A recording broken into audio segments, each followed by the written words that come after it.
just to give us a few guidelines, to remind people of the guidelines. The guidelines for Premier's question: a question to the Premier shall be asked without argument or opinion and shall not address more than one matter of general government policy.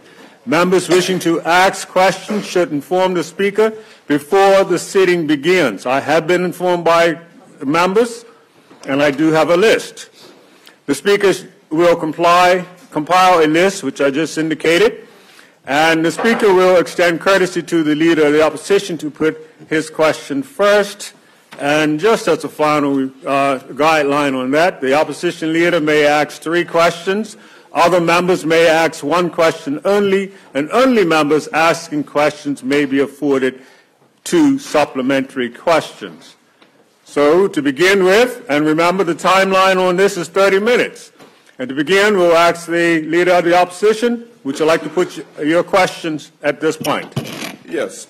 Good morning to everyone. Bermuda, Mr. Speaker, thank you for this opportunity. And for this opportunity, thank you to the Premier as well. Taking into consideration the municipalities, and I recognize that we do have legislation coming, but these questions are really proposed to the Premier in light of the recent meetings that were had. Considering the results of the recent meetings held with stakeholders of our corporations, does the Premier feel there may be need to adjust its approach and measures to making them quangos, considering some of the reflection that has been given thus far? Thank you. Premier? Good morning, Mr. Speaker. Mr. Speaker, I thank you very much for the introduction of the rules, and from this perspective, I also want to take this opportunity to wish all of the women of Bermuda a very happy International Women's Day. Regarding, thank you. I see that a lot of members are wearing purple. Let's answer questions, sir. Let's answer questions. We'll happily do so. Mr. Speaker, in regards to the question of which came from the Leader of the Opposition, the feedback that has been taking place throughout this process of the conversion of the corporations to quangos has been robust. But I think what must be remembered is that there was a statement in this House last year by the minister who used to have responsibility for municipalities. There was consultation and town hall meetings which took place in 2018. There was a pledge to release a consultation document which was released. There was feedback from that consultation document. There was initial town hall meetings, and then also there was the bill that is being tabled and debated. So, and is due to be debated. We believe that we have made the requisite need for consultation throughout this process. But I think what's important, Mr. Speaker, is to remember precisely what the Deputy Premier has stated on numerous occasions, is that this change is being made in the best interest of Bermuda. There is no, unlike the headline said today, dissolutions of any corporations. They are transferring to quangos to streamline the decision-making process and to ensure that we can have unified approaches to major infrastructure challenges that this country has. If we are going to move into if we're going to continue to advance, if we're going to have economic development, we cannot have multiple sewage systems, we cannot have multiple water systems, we cannot have all these items.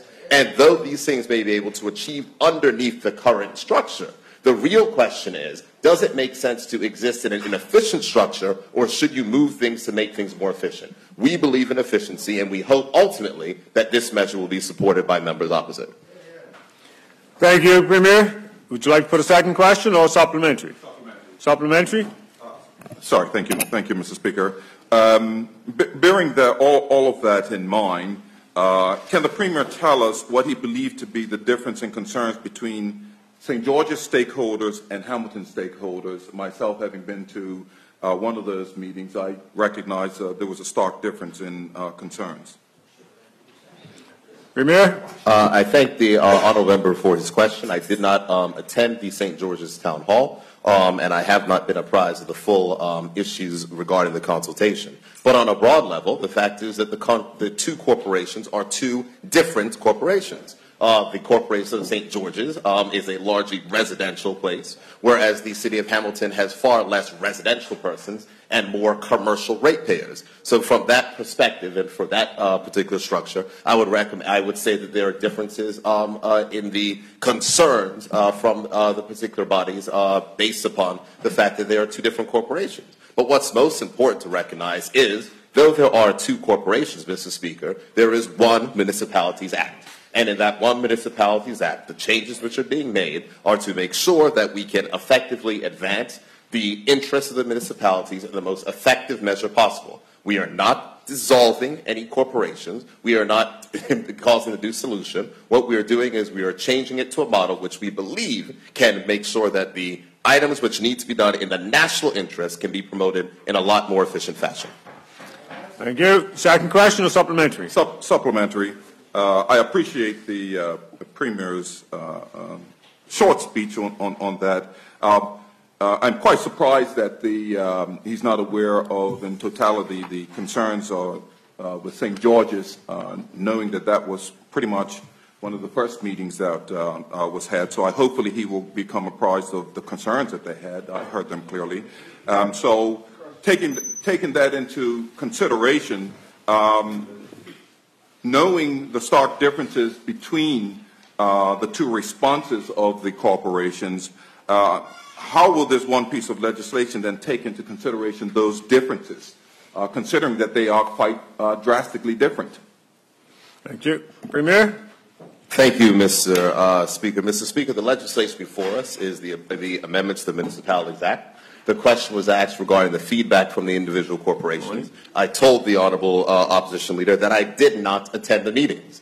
But I can assure you that there have been robust discussions from the members inside of my caucus, who are the persons who represent there, and they are representing their issues and their constituents valiantly. What I can say is the government is determined to make the changes which are necessary for the 21st century to deliver for the corporations, and to make sure that we have a streamlined decision-making process that takes into account the fact that there are national issues at play in these particular instances. There are the questions as to what takes place in the Corporation of St. George's. There are the questions as to what takes place in the Corporation of Hamilton. But what is really at issue here is how do we have a model that best advances the interests of those persons, taking into account the national interest. That is what we are doing in this particular process. We believe that the Municipalities Act, as it's laid down, accounts for feedback from members in making sure that persons from the community are representing their particular interests, and we are confident that the government will deliver on that, and not only deliver on changes to the municipality structure,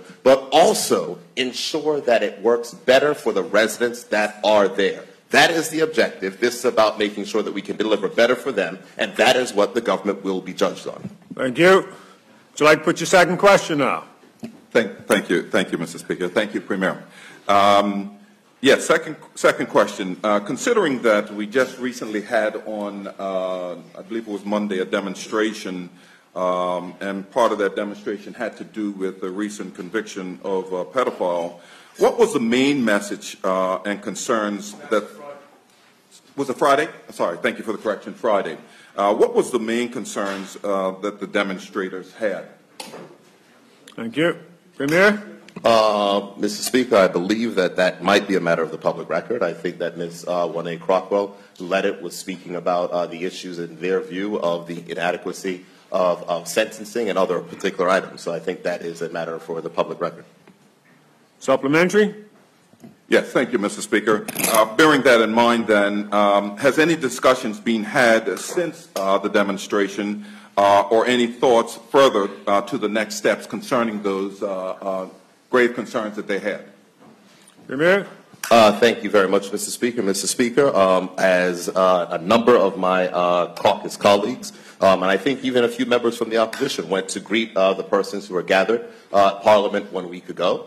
During those conversations, and I think I made a statement, or I told persons precisely the issue, and I said that she would be meeting with the Attorney General. I can confirm that she did meet with the Attorney General this week, and there is a follow-up meeting that is scheduled on that particular matter with the group of persons, so the Attorney General can further hear the concerns and have any consideration for any additional changes. However, Mr. Speaker, I have to make it clear at this point in time.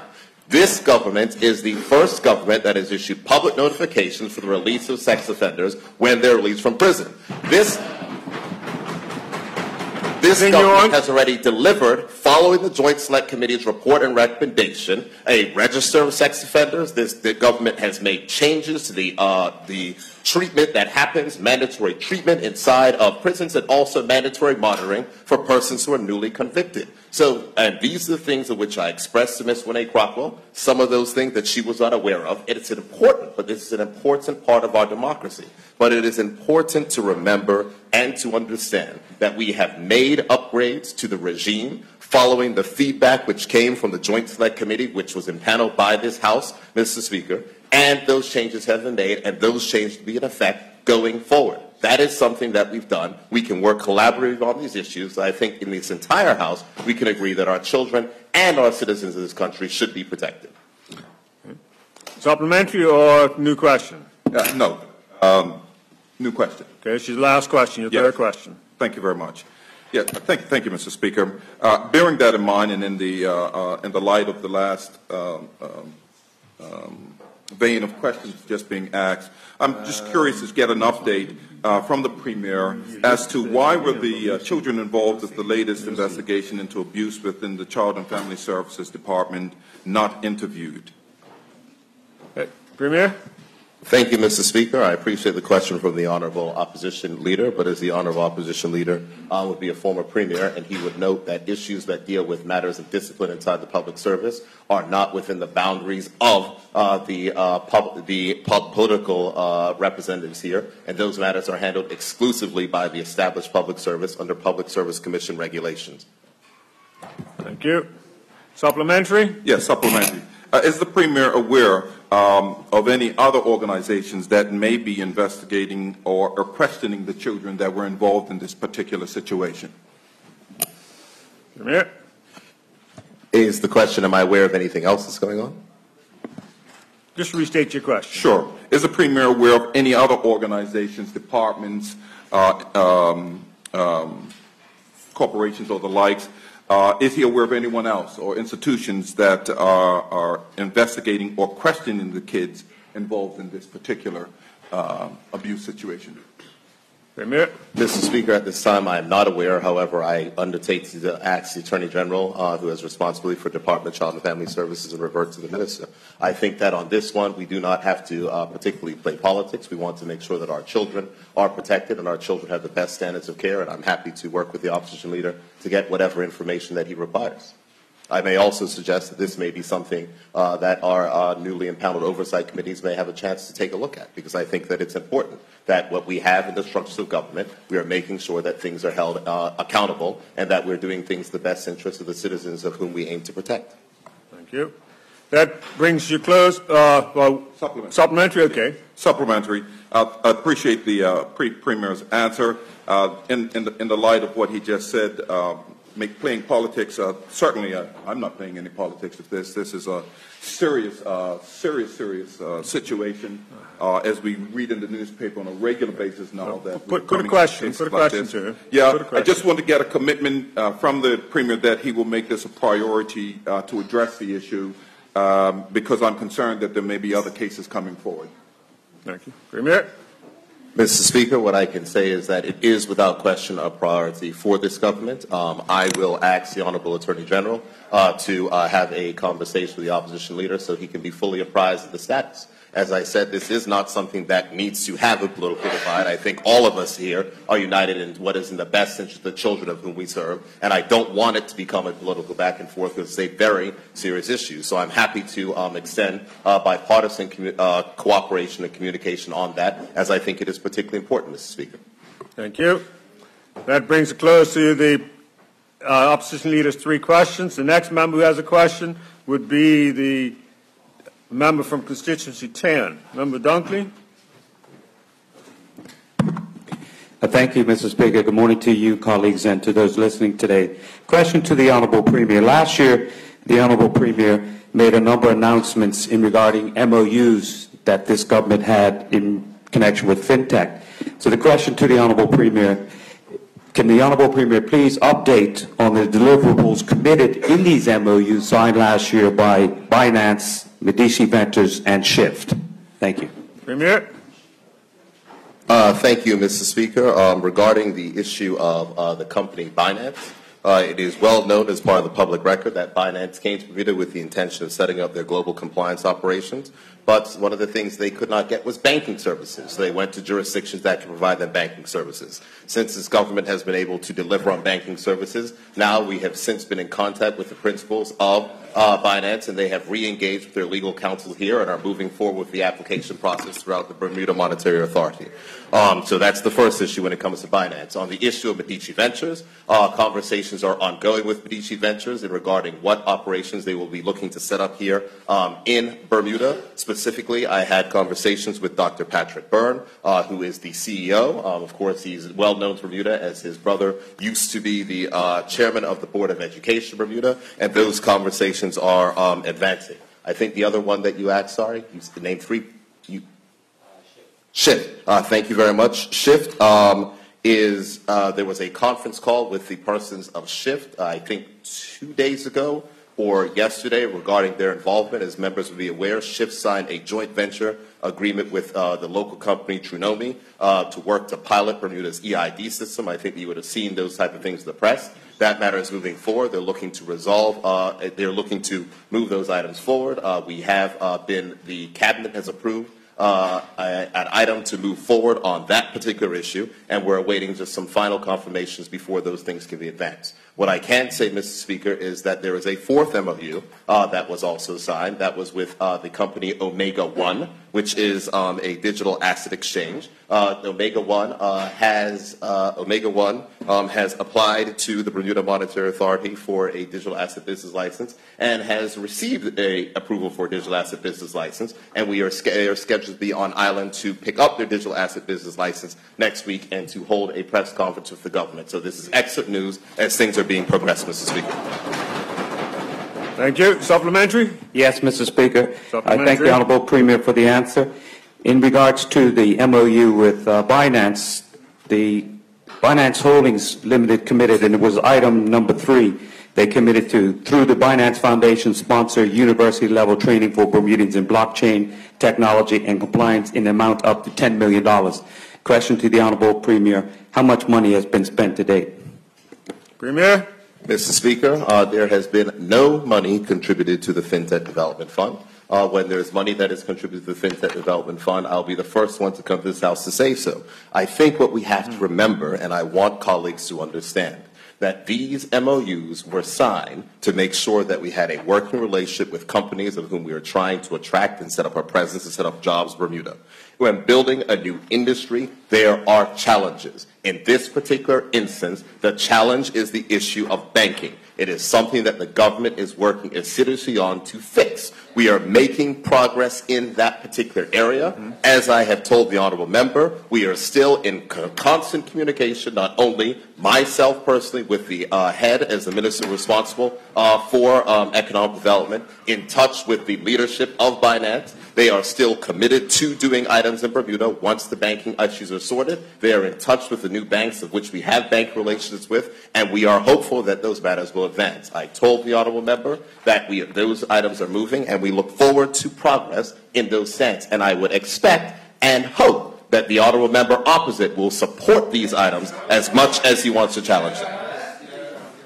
Thank you. Your second supplementary? Thank you, Mr. Speaker. Colleagues will support good initiatives for Bermuda.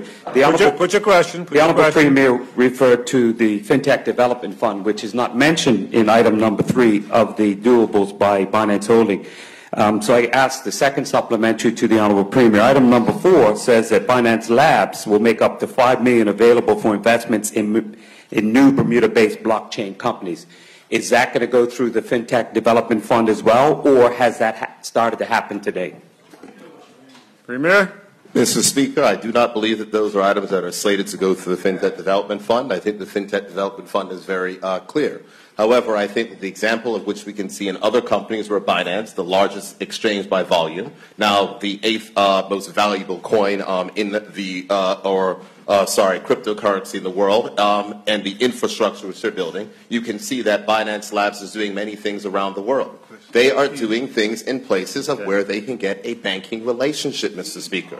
That was our challenge. It is unfortunate that that was a challenge, and it is unfortunate that Bermuda lost out on the opportunity at the early stages because our local banks were unwilling to come to the table to support this level of economic development. The government, through revisions to laws, through hard work, specifically of the persons in the FinTech business unit and Major Wayne Smith, have secured banking relationships that we're continuing to work on, which will aid in the development of this industry. That is something that other countries had, that Bermuda did not. It is a shame, it is unfortunate, but we are not going to cry over spilled milk. We are going to make sure that this works.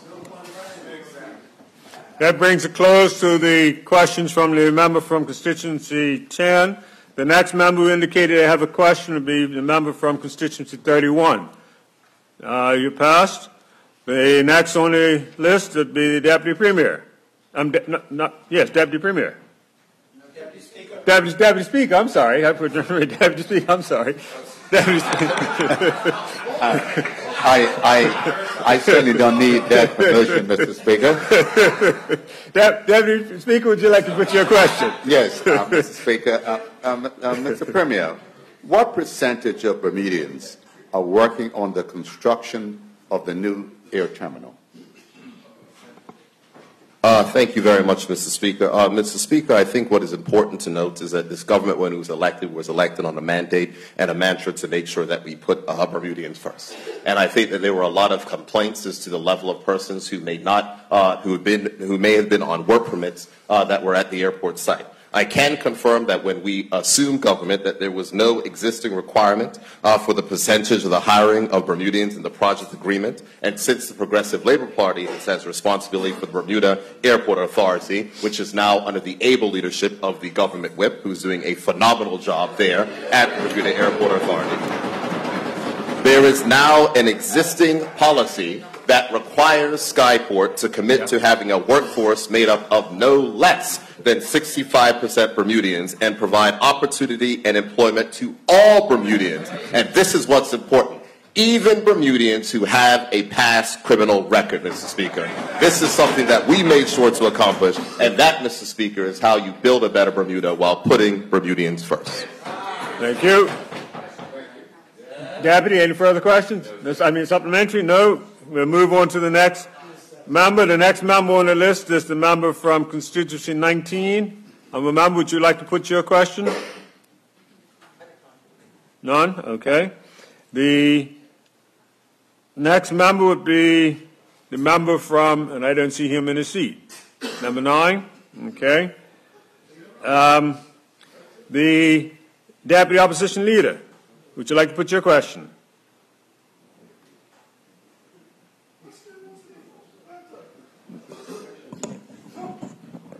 No? Decline? Okay.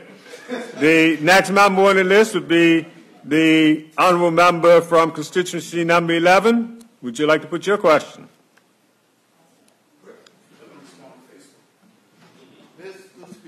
Good morning. How are you doing, sir? Good morning. Mr. Speaker, I'm sure that the honourable members would have seen the considerable works, considerable works at King's Wharf and Dockyard. Can the Premier confirm that Bermudian engineers are managing that project and is largely on schedule and completion this spring before cruise ship season starts?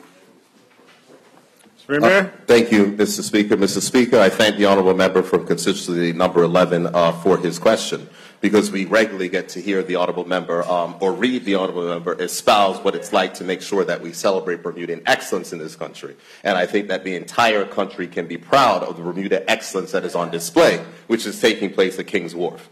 The honourable member is correct that there is significant progress that is taking place at King's Wharf. It is progressing well, and it is a source of considerable pride, not only to the Minister of Public Works, but to this entire government, that the project is being led by Bermudian engineer Carmen Trott, and she is ably assisted by 2 other Bermudian engineers, including Austin Kenny and Tavia Butterfield, on site. While weather will always play an important role in the factor of delivery of such projects, we are very optimistic that the work will be completed in time for this spring and the full swing of the current cruise ship season, Mr. Speaker. Would you like to put a supplementary? Oh, thank you, Mr. Speaker. Thank you. The next member who has a question for you this morning, Premier, is the member from constituency 22. The honourable member, would you like to put your question? Thank you, Mr. Speaker. As the House is aware, former Minister Michael Weeks commenced an investigation at DCFS with a report that was due at the end of October of 2018. Has this report been provided to the Premier, and has the Premier seen the report? Premier? Reports do not come on these particular instances to political officers. They are handled inside of the public service. So the answer to your question is no. Supplementary? Supplementary. Is the Premier aware who it is at the Department of Internal Audit who is now carrying out the investigation at DCFS? Premier? My assumption would be it would be the head of the Department of Internal Audit. I believe the public officer's name is Ms. Roseanne Foy. If it is not specifically her, I will get the specific information for the honourable member. Thanks. Second supplementary? Second supplementary and final. Yes. Given the allegations that the complainants at DCFS were not interviewed as part of the report, would the Premier now support a call for an independent lawyer or judge to be appointed to handle this inquiry properly? Premier?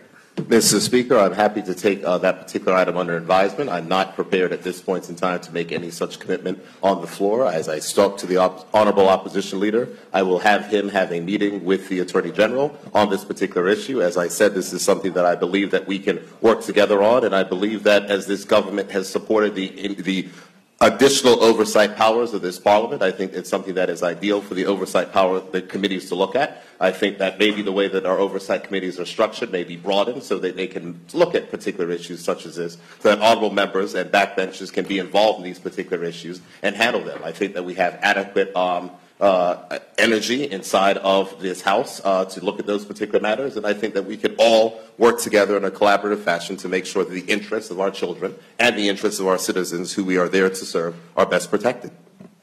Thank you. That brings us close to your questions, member. The next member who has indicated they have a question for you, Premier, is the member from constituency 20.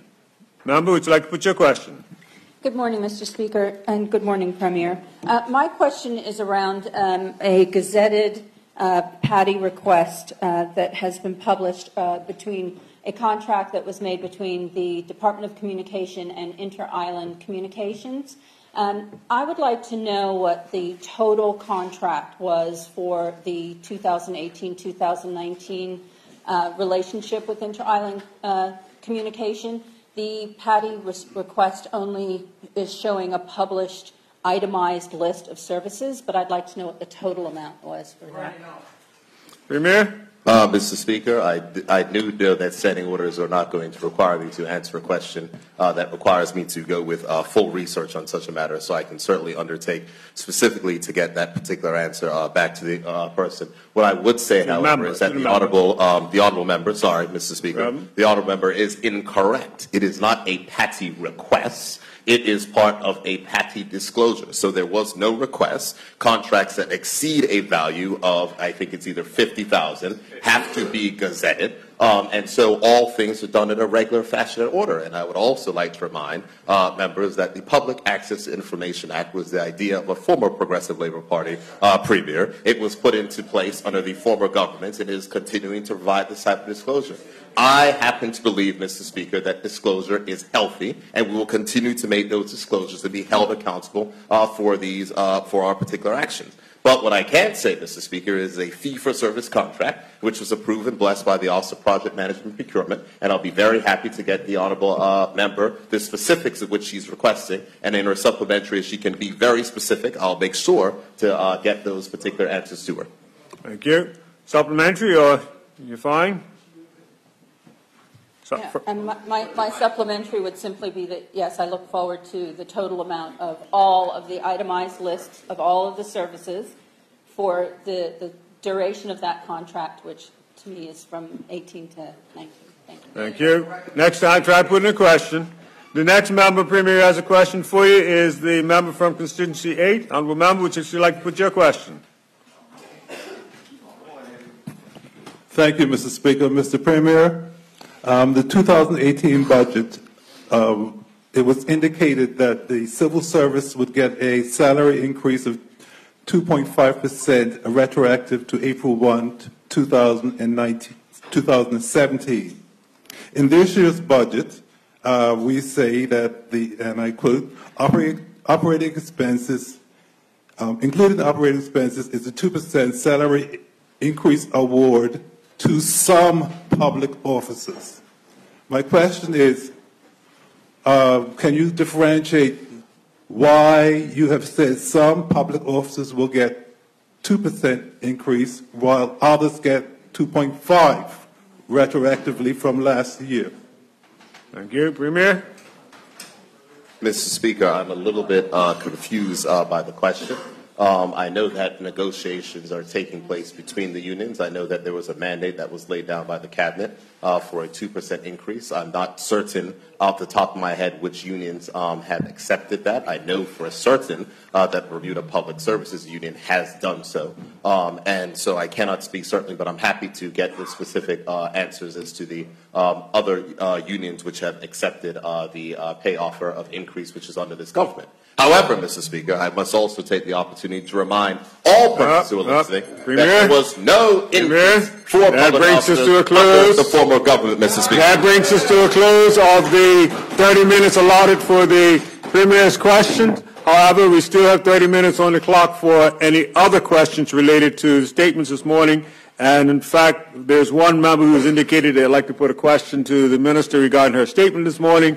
And that question is also from the member from constituency 8. Member, would you like to put your question? Thank you, Mr.